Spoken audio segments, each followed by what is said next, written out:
संसार की सबसे शक्तिशाली वस्तु।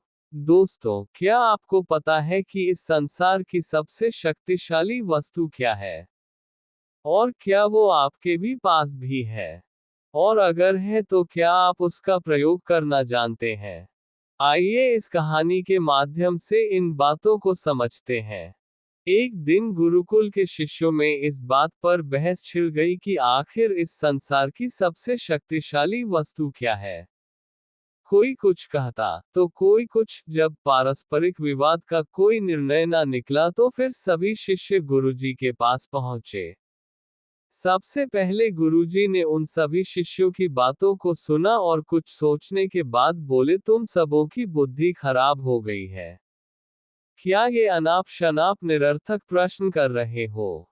इतना कहकर वे वहां से चले गए। हमेशा शांत स्वभाव रहने वाले गुरुजी से ने किसी ने इस प्रतिक्रिया की उम्मीद नहीं की थी। सभी शिष्य क्रोधित हो उठे और आपस में गुरुजी के इस व्यवहार की आलोचना करने लगे।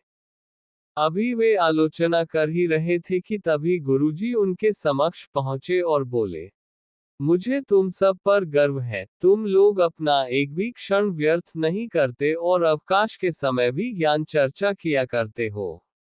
गुरु जी से प्रशंसा के बोल सुनकर शिष्य गदगद हो गए, उनका स्वाभिमान जागृत हो गया और सभी के चेहरे खिल उठे। गुरु जी ने फिर अपने उन सभी शिष्यों को समझाते हुए कहा, मेरे प्यारे शिष्यों, आज जरूर आप लोगों को मेरा व्यवहार कुछ विचित्र लगा होगा। दरअसल, मैंने ऐसा जानबूझ आपके प्रश्न का उत्तर देने के लिए किया था। देखिए, जब मैंने आपके प्रश्न के बदले में आपको भला बुरा कहा तो आप सभी क्रोधित हो उठे और मेरी आलोचना करने लगे, लेकिन जब मैंने आपकी प्रशंसा की तो आप सब प्रसन्न हो उठे। पुत्रों, संसार में वाणी से बकर दूसरी कोई शक्तिशाली वस्तु नहीं है। वाणी से ही मित्र को शत्रु और शत्रु को भी मित्र बनाया जा सकता है।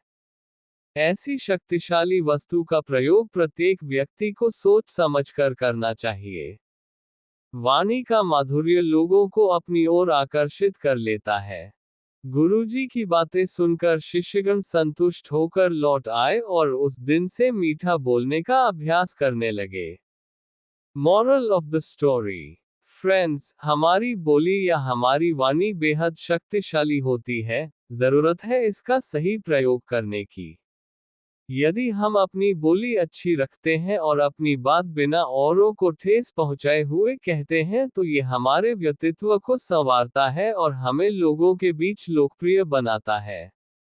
वही अगर हम नॉर्मल बात भी डिसरिस्पेक्ट या क्रोध के साथ कहते हैं तो ना हम ठीक से अपना मैसेज कन्वे कर पाते हैं और ना ही दूसरों के हृदय में अपने लिए कोई जगह बना पाते हैं।